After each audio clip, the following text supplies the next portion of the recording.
Conference reports received. Page 2, House Bill 29, a bill to amend and reenact Chapter 854 of the 2019 Acts of Assembly, which appropriated the public revenues and provided a portion of such revenues for the 2 years ending respectively on the 30th day of June 2019 and the 30th day of June 2020, and a bill to amend and reenact Section 58.1638 of the Code and to repeal the Fifth Enactment of Chapter 17 and the Fifth Enactment of Chapter 18 of the Acts of Assembly of 2019. The delegate from Prince William, Delegate Torian. Thank you, Madam Speaker. Madam Speaker, speaking to the conference report. Delegate Torian, you have the floor. Madam Speaker, this session, the Appropriations Committee worked to create a budget that would reflect the values and the needs of all Virginians. My goal as chairman were to do the following: to enhance our reserves, to support the governor's strategic investments, to increase compensation for all groups of employees, to keep higher education accessible for all Virginia's students, and lastly, to make real progress towards workforce equity. After working with the Senate conferees, we were able to resolve any differences between our two budgets while preserving the House top priorities. We are increasing access to quality education through a historic funding package. Our budget provides $79.8 million to continue tuition moderation through fiscal year 2021. Historically, black colleges and universities will receive historically high funding that was proposed in the original House budget. Our public school teachers will receive a 2% raise in both years of the biennium. K-12 education funding will be above the 2008 level, even adjusting for inflation for the first time since the Great Recession. As was the case in the original House budget, 40% of lottery funds will be distributed to local school districts as flexible per-pupil funding. Around a third of those per-pupil dollars, more than $185 million over the biennium, will be earmarked for non-recurring expenditures such as school renovations and repairs, with a floor of $200,000 per year for each school district. We're lowering the teacher to English language learners ratio and the school counselor to student ratio to provide additional support to students who need it the most. We are addressing health care equity and affordability by raising Medicaid provider reimbursement rates to preserve access to critical services such as the Developmental Disability Waiver Program and residential support living, and by establishing a state health benefit exchange to lower insurance costs.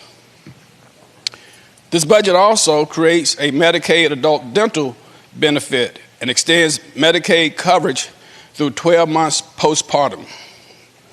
Our budget is good for business.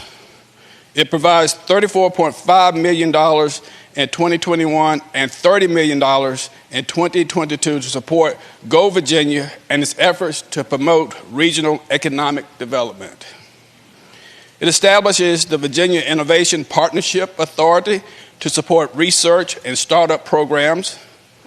It includes an increase of $7.5 million over the introduced budget for business-ready site development.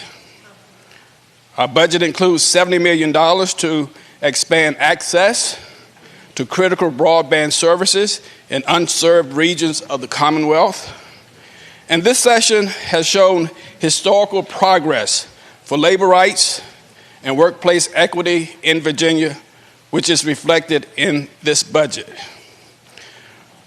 Our budget expands workers' compensation benefits and creates a workers' compensation ombudsman. It includes 15 new positions at the Department of Labor and Industry to enforce Virginia's wage laws and protect workers. We account for the minimum wage increase, and we go beyond the governor's proposal by giving well-deserved raises and bonuses to state and state-supported local employees. This budget shores up our reserves, adding an additional $182 million above the introduced budget, bringing reserve balances to the highest point in history of the inevitable rainy day. It guards Virginia's AAA bond rating while advancing equity of opportunity across the Commonwealth.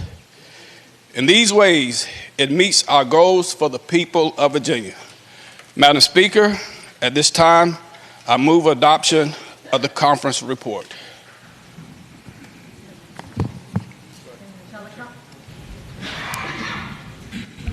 Shall the conference report be agreed to?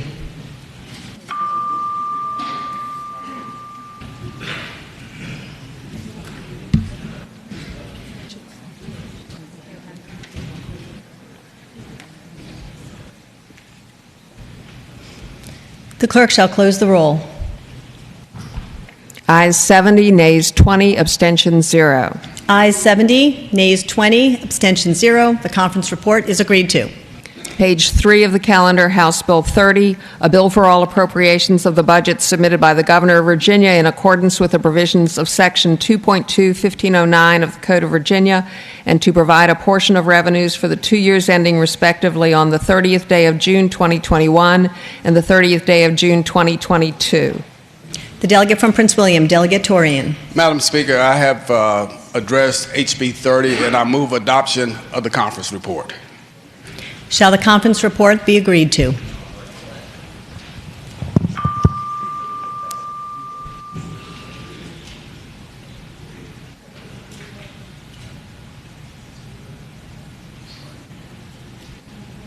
The clerk shall close the roll. Ayes 66, nays 24, abstentions 0.